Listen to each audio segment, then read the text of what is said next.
In this guide, I'm going to show you how you can change costumes here in Resident Evil Requiem. Before we do get into this guide, make sure to like the video and subscribe to the channel with all notifications on. If it would just help the channel and lets us know that you want more content like this, we'd greatly appreciate it. And if at any point throughout this guide you did have any questions, just ask them down in the comment section below and we can help you out further. I'm going to be doing my best to reply to every single comment down there. Now, costumes can only be changed from the main menu, so first things first, get to the main menu.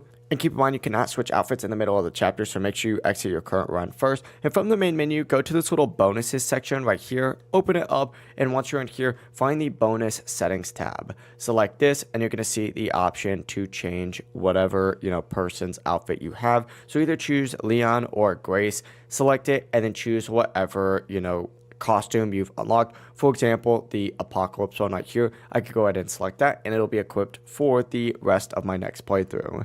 Now, costumes are unlocked through completing the main story, deluxe edition bonuses, special challenges. This was a pre-order bonus right here. So if you don't have any questions and want to unlock more, just keep progressing and completing objectives to complete them all. Just keep in mind though, they are cosmetic only. They don't affect your gameplay and changes apply to your next playthrough, allowing you to replay the game with a fresh look while keeping the same survival experience. If you guys did have any questions, just ask them down in the comment section below and we can help you out further. I'm going to be doing my best to reply to every single comment down there. Before you do leave this guide though, make sure to like the video and subscribe to the channel with all notifications on. It really does help us out and lets us know that you want more content like this. We'd greatly appreciate it. Have a great rest of your day though. Peace.